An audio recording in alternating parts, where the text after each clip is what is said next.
So yesterday in class we looked at what makes a great essay, things like having a strong claim, using essay structure, including evidence, all of those things that I asked you to look at in your own essay last night for homework and to label. So I'll come around and check that that's ready to go. I intentionally did not discuss your conclusion yet because I wanted you to have your thinking done before you thought about your conclusion.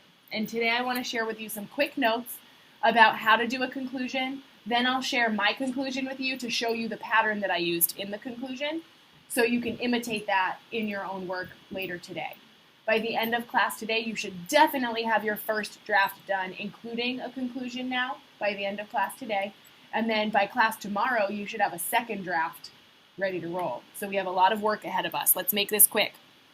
The first thing is, when you're making up your conclusion, when you're writing your conclusion, I want you to think, so what?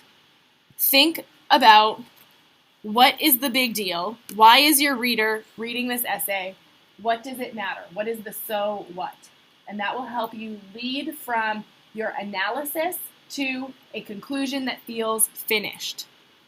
The next thing that I want you to think about is kind of the structure of a conclusion. I have to admit that conclusions, as we learn how to write conclusions as literary analysts, they start off really boring. There's a pattern I'm going to show you that I'll ask you to copy, and it's not very creative. I want you to list the main ideas in order from your boxes and bullets planning sheet.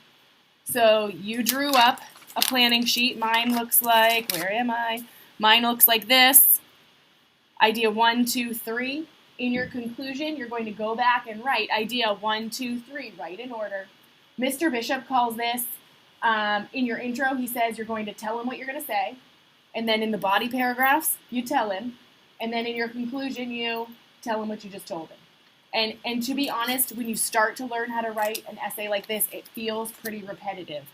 That's okay, because eventually you'll develop some ways to branch off and make this more exciting.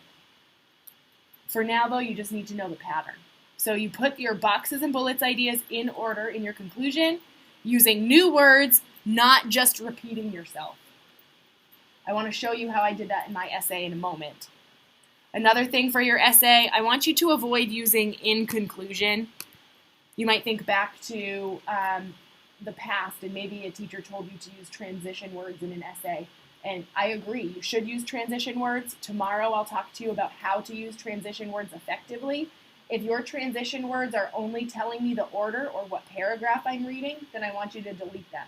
So instead of saying in conclusion in your concluding paragraph, let's just cross that off. If you think back to your body paragraphs, do you use first, second, third in your body paragraphs? First, Scrooge changes when blah, blah, blah. If you use first, second, third, you're just telling me the order. I know that by reading your essay. So we can get rid of those words. More on that later. I'll ask you to start your conclusion with a restatement of your thesis. I'll show you what I mean by that in a moment. Ending strong is the big deal, and it's the hardest part. For me, I'm terrible at conclusions. I have to write the whole essay, set it aside, and think about, so what? How do I want to end this so I can end strong? It has to be a sentence at the end of your conclusion that feels like an ending without saying the end. Never, ever again will you ever write an essay or a story and write the words the end at the end. That's what sixth graders do. Do not write the end. Got to take your reader to a deeper level. Wait till you see what I did. And then I even got deeper when I was reading it to my last class. Maybe think about irony in your conclusion. Maybe appeal to your reader's emotion. Make them think about how they feel about what you've had to say. And maybe call on them to change. Ask them to think about a change for themselves as your reader of your essay. The things we don't do in a conclusion, we don't put quotes in a conclusion because your analysis of the story is done by the time you get to the conclusion. So no more quotes from the book. No words like firstly, secondly, thirdly. That sounds like Dr. Seuss's writing.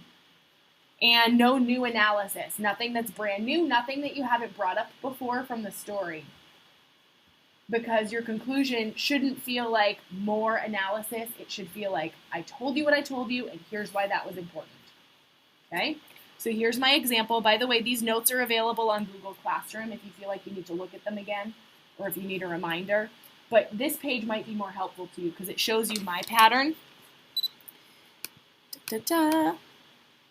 Remember, my essay is about all summer in a day, so you're not going to write a conclusion that looks like mine or has these same characters mentioned, but you will probably follow the same pattern.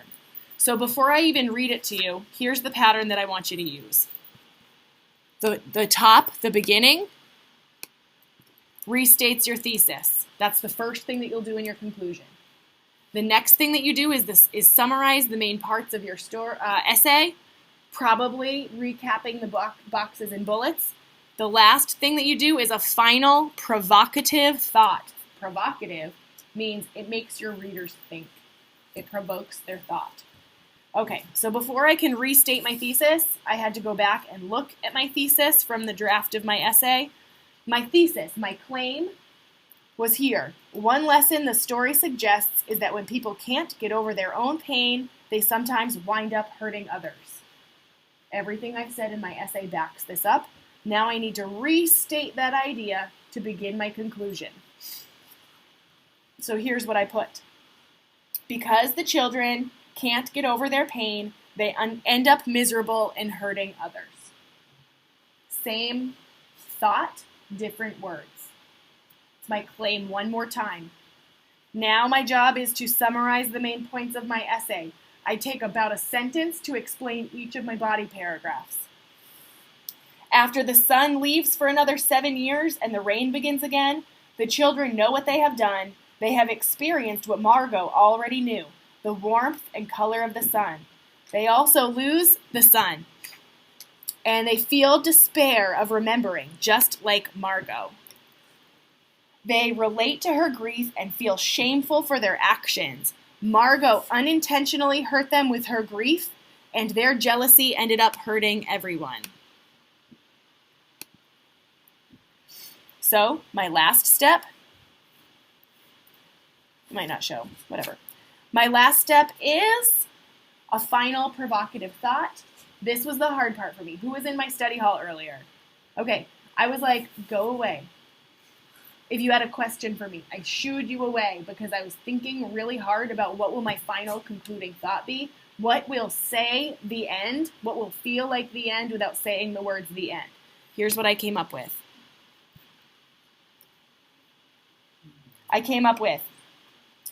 They will have to live their lives, the children, will have to live with the consequences of their grief and wait for the sun to come out again.